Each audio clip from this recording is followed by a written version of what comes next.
Președintele Statelor Unite ale Americii, Donald Trump, este extrem de neserios.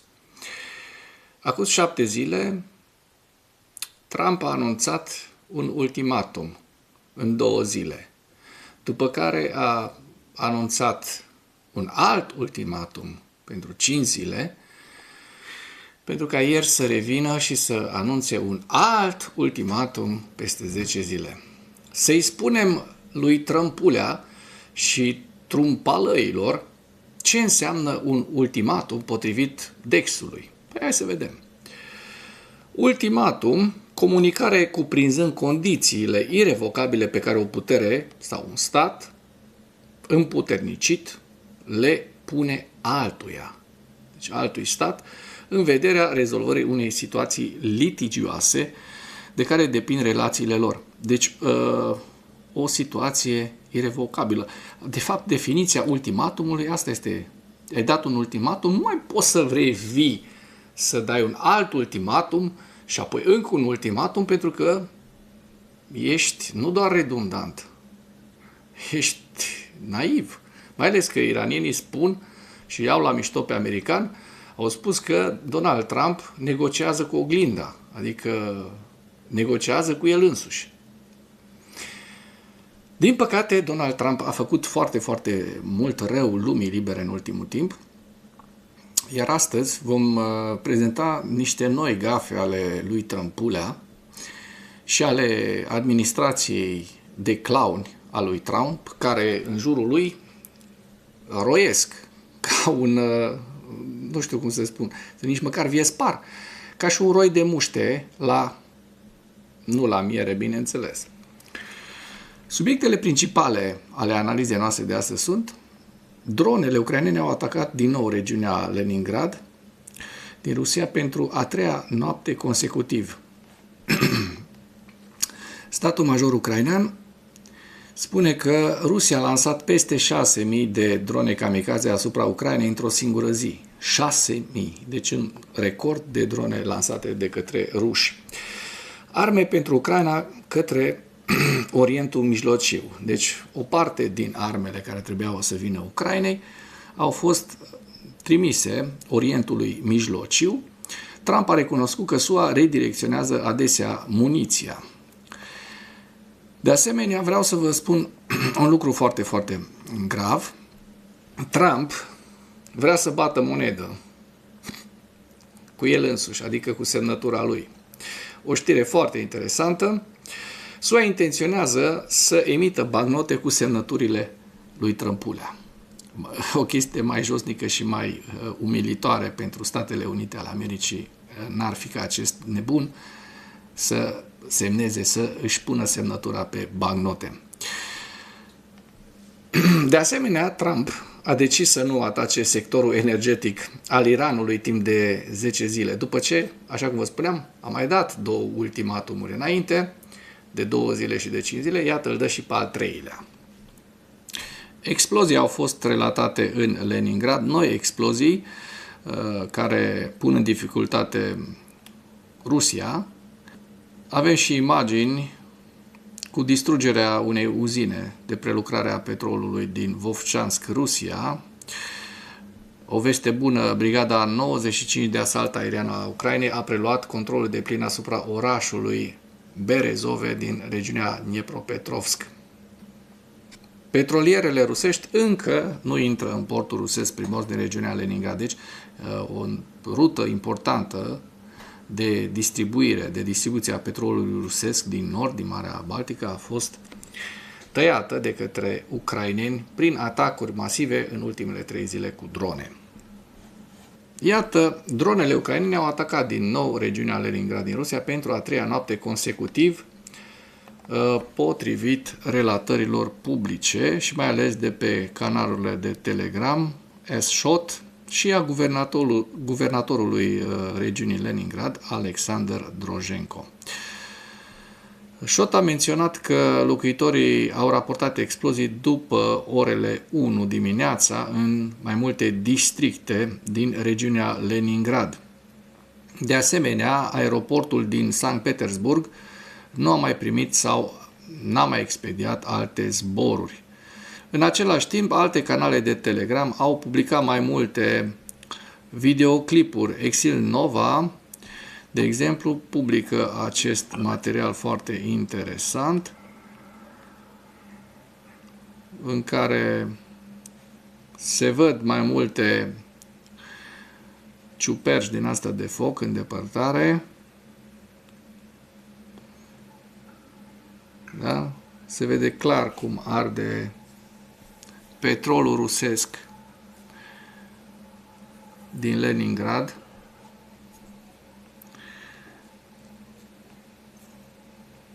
De asemenea, mai avem o filmare destul de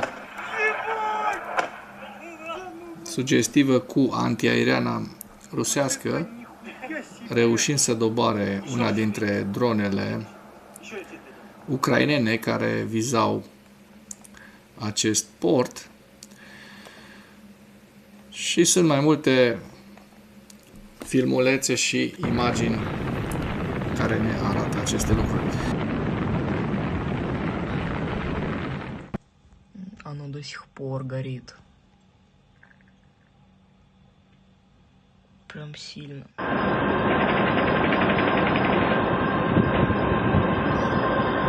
Есть. Пизда. Пизда, вообще пизда. Аж сюда жарко стало, блин. Попали хорошо, четенько. Его даже не слышно было. Твою-то мать. Охуеть. Ну вот и все. Вот и приплыли.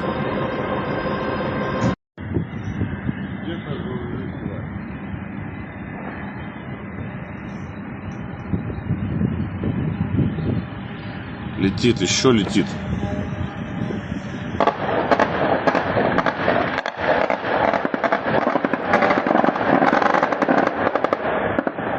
Давайте, братцы, отстреливайтесь.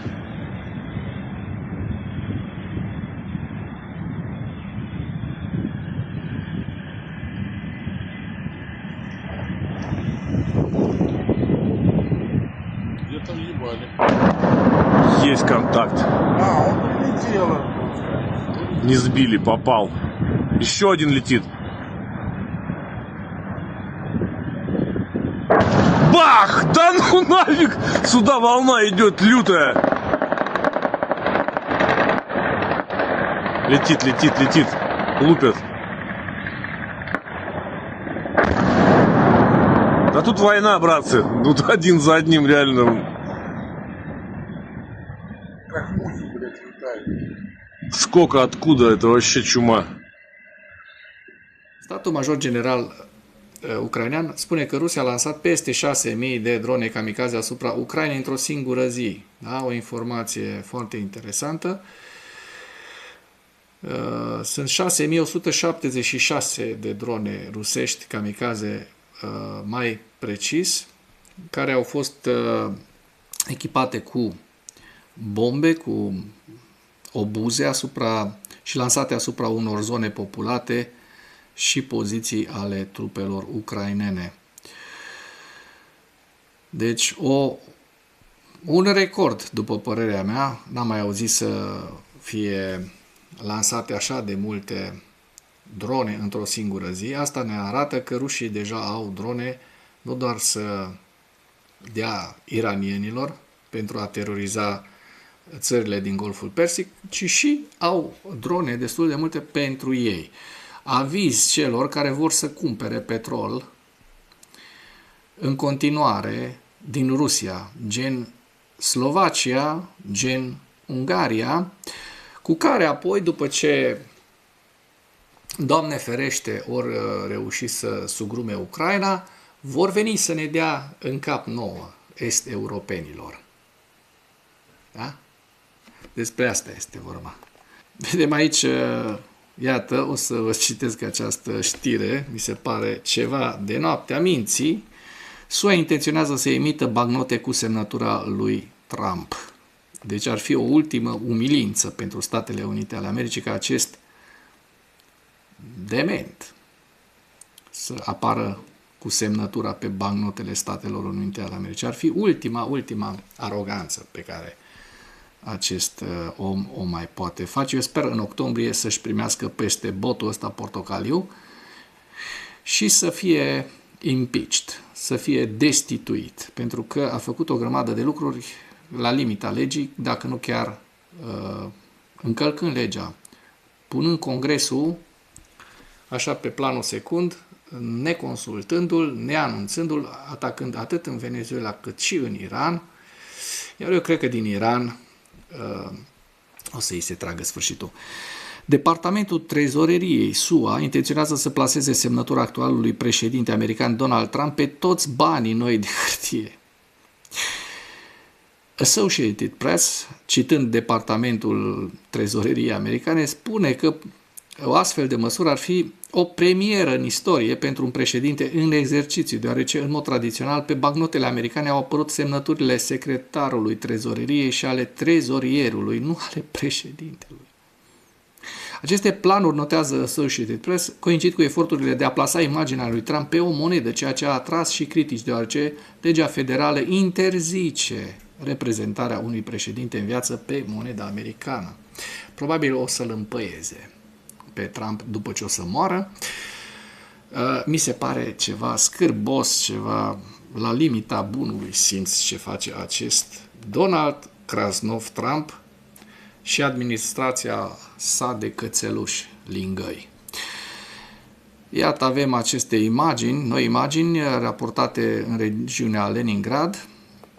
Hai să vedem. Este vorba despre o rafinărie de petrol Lukoil care a fost vizată de către ucraineni.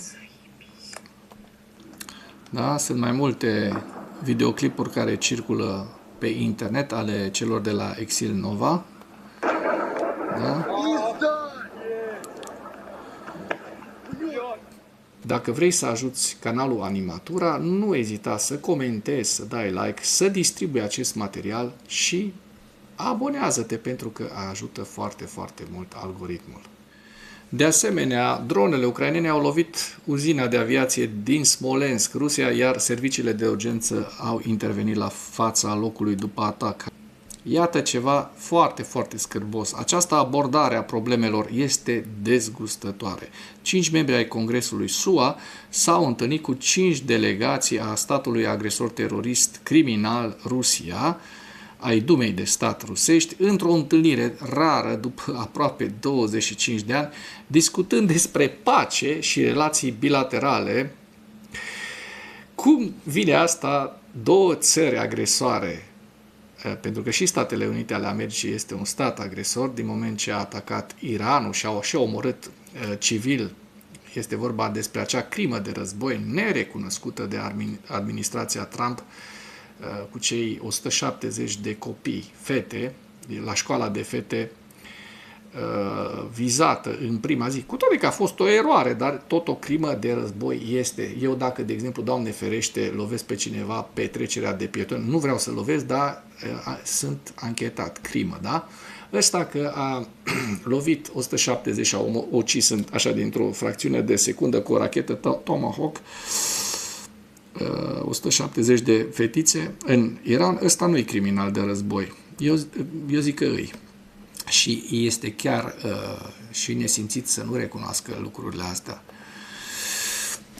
Iată, avem imagini foarte sugestive cu un MiG-29 ucrainean care execută lovituri asupra pozițiilor rusești de la uzina de extracție a petrolului din Vovchansk, țintind rușii prezenți la instalație în timpul acestor lovituri de precizie.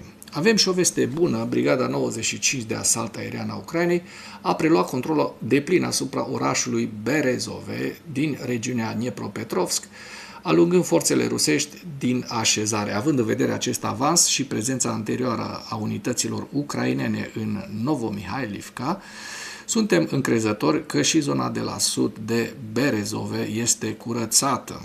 Da? Și să sperăm că ucrainenii vor reuși astfel de eliberări tot mai des. Iată, petrolierele rusești încă nu pot să intre în portul rusesc Primorsk din regiunea Leningrad, spun cei de la Militarnăi, precizând că în urma atacului reușit al dronelor ucrainene, aceste petroliere nu reușesc să pătrundă. Publicația finlandeză IL a relatat de asemenea despre acest lucru. Potrivit Marine Traffic, un serviciu care urmărește traficul maritim, până joi nu au fost înregistrate petroliere rusești pe docuri. Toate navele sunt ancorate în apele din apropiere. Acest lucru indică faptul că portul a oprit complet exporturile de petrol. O veste foarte bună de asemenea. Iată, trecem la ziua 1493 a războiului din Ucraina.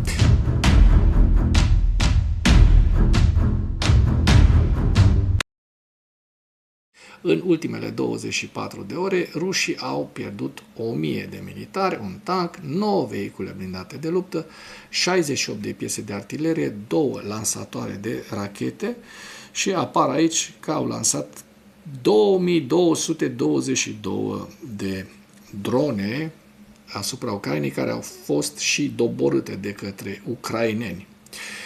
Trecem la hărțile Deep State să vedem dacă au existat modificări ale fronturilor în ultimele zile, pentru că n-am mai prezentat din 23 până în 25. O să dăm un ochi să vedem dacă s-au întâmplat lucruri esențiale. Vedem că în sud, în Herson, n-au existat modificări ale fronturilor. De asemenea, în Zaporojie observăm că frontul este stabil în această perioadă. În schimb, la nord de Pokrov, Smârnograd, așa cum se poate observa, rușii au reușit niște avansuri. Este vorba despre aceste două zone pe care rușii au reușit să le ocupe. Eu le estimez undeva la 3-4 km pătrați în total. Dacă mergem mai la nord, către Kramatorsk, Slaviansk, observăm că rușii de asemenea au mai făcut 2 avansuri, tot așa undeva la 3-4 km pătrați în 2 zone, așa cum se pot observa în această imagine. Bun, mai la nord, din câte am observat eu, frontul a fost destul de stabil. De asemenea, în Kupiansk n-au existat modificări ale fronturilor în această perioadă. Observăm foarte bine acest lucru. Iar în regiunea Kharkiv, frontul este foarte, foarte stabil. Hai să vedem și Sum-Kursk. Din câte știu, nu sunt modificări și așa se observă și pe hărțile celor de la Deep State în ultimele zile. Trecem la evaluarea campaniei ofensive rusești la data de 26 martie în viziunea analiștilor Institutului pentru Studiul Războiului cu principalele informații. Rusia continuă să-și extindă cooperarea militară cu Iranul pentru a facilita atacurile iraniene asupra forțelor americane și israeliene din Orientul Mijlociu. Contraatacurile ucrainene continuă să înregistreze progrese în sudul Ucrainei, creând efecte operaționale și strategice împotriva forțelor ruse care intră în ofensiva de primăvară-vară 2026 împotriva centurii fortărețelor ucrainene din Donbass. Este puțin probabil ca forțele ruse să cucerească centura fortărețelor Ucrainei în 2026, spun analiștii Institutului, prezentându-ne și această hartă în care ucrainenii continuă să reziste eroic, protejând întreaga Ucraina, pentru că această centură de fortărețe ucrainene protejează toată Ucraina. Guvernul Regatului Unit și-a afirmat angajamentul pentru a supraveghea navele sancționate în apele britanice, în timp ce oficialii Kremlinului continuă să amenințe cu utilizarea forței militare pentru a ajuta navele rusești care eludează sancțiunile. Atacurile cu drone ucrainene și confiscările occidentale de petroliere rusești au un impact semnificativ asupra veniturilor din exporturile de petrol rusești. Forțele ucrainene și-au continuat campania de atacuri la distanță împotriva infrastructurii petrolierelor rusești din apropierea Mării Baltice, iar forțele ruse au lansat 153 de drone împotriva Ucrainei. La final vă prezint hărțile Institutului la data de 26 martie și începem cu axa nordică, cu regiunea Sumă, Vovchansk,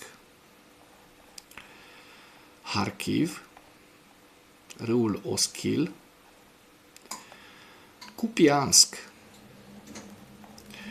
Donetsk, centura de fortărețe ucraineană din Donbass, Slaviansk, Kostiantinivka, Drujivka, orașul Kostiantinivka și împrejurimile acestuia, Pokrovsk, Pokrovsk-Mârnograd, aglomerația Pokrovsk-Mârnograd, estul Dniepropetrovskului, unde vedem o eliberare masivă de către ucraineni în ultimele luni, și axa sudică Zaporojie, orașul Zaporojie și Herson.